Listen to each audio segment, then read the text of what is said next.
This is a control mapping guide for Dolphin 5.0, The Legend of Zelda Twilight Princess, on the Dolphin emulator, the Wii version. This is a PlayStation 5 DualSense controller, I don't know if I said that already, controller setup, mapping, so this is going to show combat, also how to get past that fishing, because I know that's a little bit tricky, so yeah.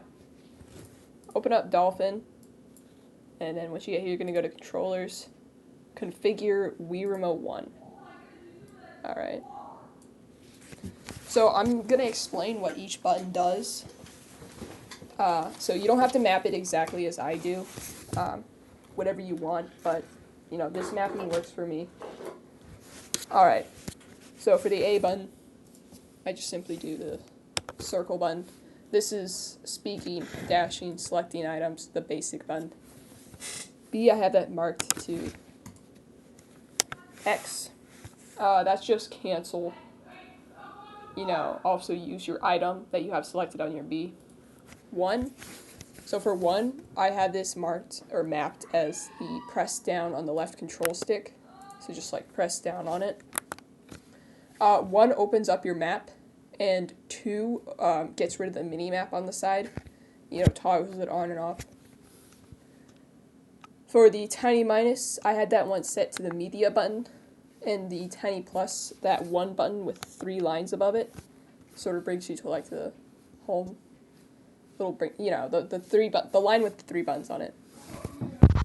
The tiny minus, that brings you to your item select screen, where you can set your items to your D-pad in the corner, which I'll show you later. And then the plus just brings it to this menu, your inventory, the save screen, that kind of thing. So for the home button, this button isn't important. Like if you want to pause the game, you just use the tiny plus. But if you want to bring up the Wii menu, this is what you do to map it. I have this one as the mic button. I don't have it set to the PlayStation. I don't have anything mapped on the PlayStation button because I have Steam. And that button brings up Steam Big Picture mode. So I guess if you don't have Steam, you could probably use that button and map it to whatever you want. But if you do have Steam, probably can't really map it to anything. Okay, next up, D-pad. This one is really weird. It's kind of broken. So I originally, like, you might think to have it, okay, up, down, left, right, have those mapped to their corresponding, you know, ways. But it's actually a little bit broken. So I mapped it differently. It's still a little bit broken, but it's slightly less broken than if you were to do it with their corresponding ones. So, you know, the D-pad, which I'm doing the arrows on the left side. So up, have that one right, down, up, left, and then right, down. Once I get it set up, and like I show you all the controls, I'll show you what I mean. When I mean like it's broken, and like this makes it slightly less broken. Like I'll show you. And then for the final part in general and options, you're going to want to make sure you have nunchuck on. Oh, now it's all connected. You also want to make it sideways Wii remote. You got to make sure this is on, because if it doesn't, you can't use slingshot or bow or the eagle, which is like required to pass through, you know, the first part of the game. Like you need the slingshot and the eagle, so make sure that's on. Okay, so next up is motion simulation. First off, relative input, you're going to want to make sure that's on. Make sure that's selected. I'll tell you why later. But first off, for shake, you're going to want all these mapped to the same button. This is going to be your attack button. So for me, I have it mapped to R2. Like I said, this is your attack button. Yeah. So whatever you want, make sure they're all mapped to the same button. This is just going to be your general attack. And then next up, point. So I have this one mapped to the right control stick. You're just going to want to move it up and down, like to however you want it.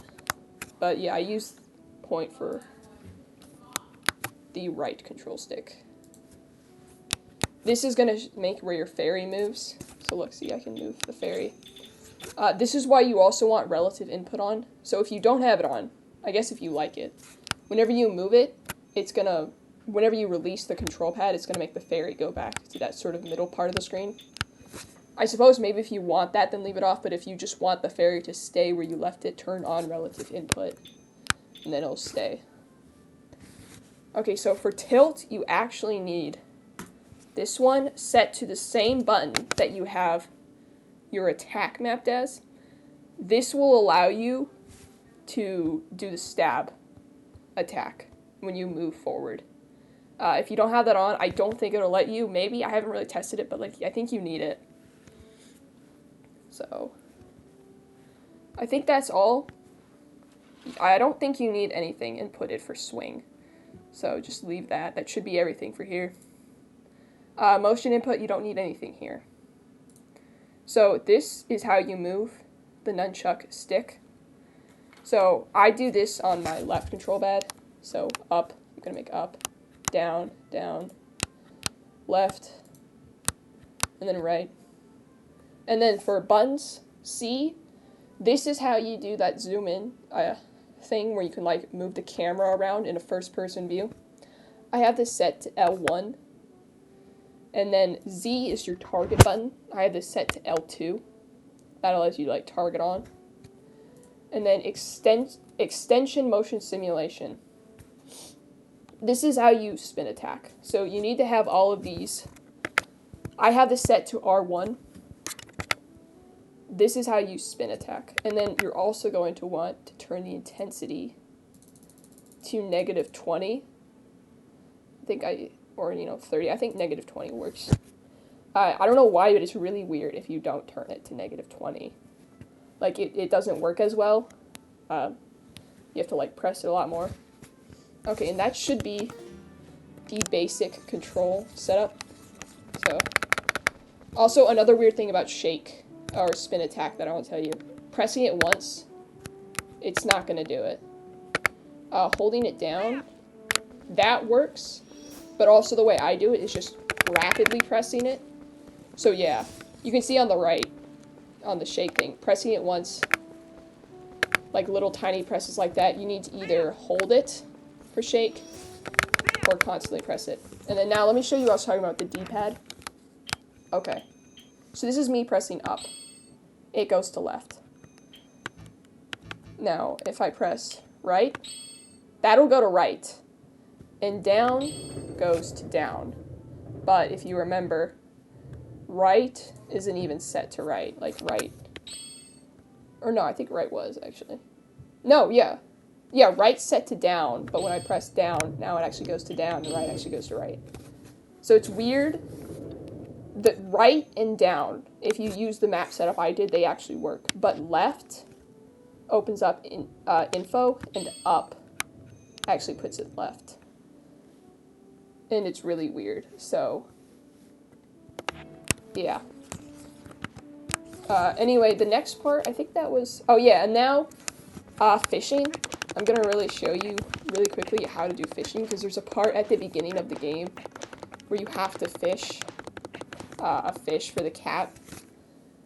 Here's the thing, you could technically have this on at all times if you find a keybind for it, but I don't fish, so I just keybinded it, then got rid of it, and then just never put it back on because I didn't really have enough. I don't really have enough buttons for it. So let me show you how to quickly fish. You need to have it mapped in motion simulation. Your tilt for swing and backward need to be something. I'm going to set it to L1 for this, just because I can, like, it'll work. But, yeah, both of them need to be mapped for you to fish it, and then, I'll just show you real quick. Like I said, but the thing is, oh, sorry, I messed it up. This setup will, like, totally mess up the button that I already have L1 set as. So I can't sort of just, like, keep it on. But, yeah, okay, so you saw how I got the fish, and you just gotta keep, like, pressing it, but you need to have those two buttons mapped so you can catch the fish at the beginning of the game. But then just get rid of it, because if I were to keep it on, like with the buttons that I had, it's sort of, yeah, it's sort of like messing up. So it's like attacking when I should just be in this mode. Yeah, he wasn't supposed to attack there. So that's the video. That's how you get past the fishing part. I think this should work for any future, like, secret, move techniques you get, from the Secret Warrior, but if it doesn't, just, you know, modify it. You know, I explained where everything is, so it should be pretty easy to figure out. But anyway, that's it.